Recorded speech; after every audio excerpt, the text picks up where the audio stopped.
qui en a le plus besoin, qui en a réellement besoin, on va en arriver là maintenant.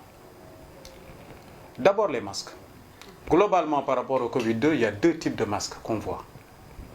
Il y a les masques qu'on appelle FFP2, qui sont du même type que N95, et le masque chirurgical qui est le masque simple, qu'on a le plus souvent l'habitude de voir. Le masque FFP2 ou N95, ce masque-là, il protège mieux celui qui le porte vis-à-vis des particules qui vont arriver. Il coûte beaucoup plus cher, je dirais. Nous avons des problèmes pour nous approvisionner par rapport à cela. Ces masques-là devraient être réservés à toutes les personnes qui, dans le cadre de leur travail, je ne parle pas seulement des médecins, sont obligés plusieurs fois par jour de se retrouver à une distance très proche du visage de leur vis-à-vis, en prévision d'une toux, d'un éternuement éventuel. Il s'agit du médecin qui consulte son patient, surtout lorsque le patient présente des signes respiratoires. Il s'agit du préleveur dans les centres de prélèvement des différents laboratoires qui prélèvent le sang, qui sont obligés de se rapprocher du visage de celui qui est devant eux, qui sont en train. Il s'agit des secrétaires, des hôtesses, qui lorsqu'elles n'ont pas de verre protecteur, sont tenus d'utiliser ce matériel de protection. Il s'y ajoute le fait que ces deux types de masques-là ont une durée de vie. Généralement, on devra les changer toutes les 3 heures, 4 heures de temps. Parce que les mailles, à force d'inspirer et d'expirer, à un moment donné, ont tendance à lâcher un peu. On sait que le virus va pouvoir vivre sur les surfaces quelques heures, parfois même plus. Donc les gens qui n'ont pas de risque particulier, qui dans le cadre de leur travail, de leurs activités, peuvent s'assurer de rester toujours à distance de minimum 1 mètre, n'ont pas besoin de ces masques-là. Qu'ils laissent ces masques-là à ceux qui en ont le plus besoin, qui sont confrontés au risque. Oui, ça, ce que je vais dire, moi je considère que la façon dont les gants sont portés actuellement constitue plus un danger, un risque qu'une solution. Quelqu'un est venu me dire, maintenant on nous exige de porter des gants pour rentrer dans les transports en commun.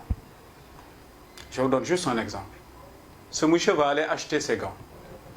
Il va les porter pour rentrer dans le bus ou bien le taxi.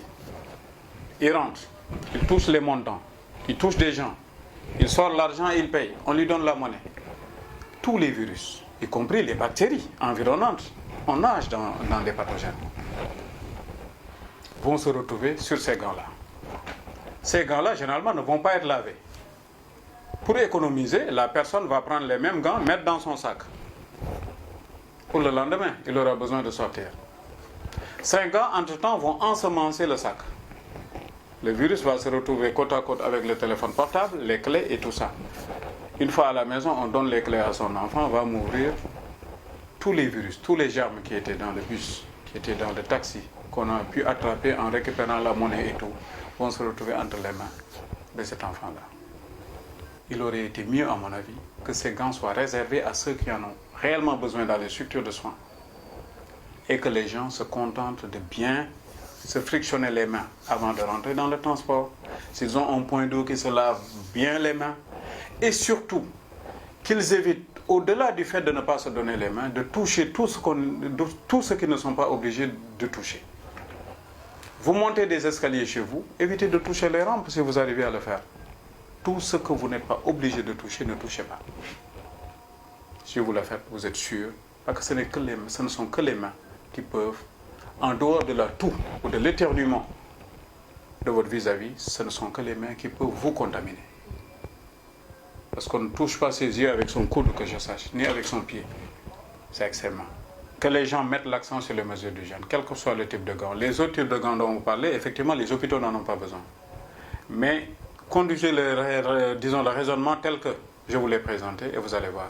Ces gants-là, qui sont plus lourds, ont tendance à capter beaucoup plus d'impuretés, donc de microbes. Et ces mêmes impuretés vont se retrouver dans le sac, à la maison, et le lendemain, on va les porter. Si à la limite, on avait la possibilité de remettre à chacun Si on tient à faire porter ces gants-là, à l'entrée du bus, à l'entrée de taxi, une paire de gants neufs, et à la descente qu'on récupère pour aller jeter à la poubelle, on n'aurait rien à dire. Donc, ayons les mains, touchons le moins de choses possible. Gardons la distance. Ayons les mains tout le temps propres, autant que possible. Ne donnons plus la main. Cela suffit largement pour nous protéger.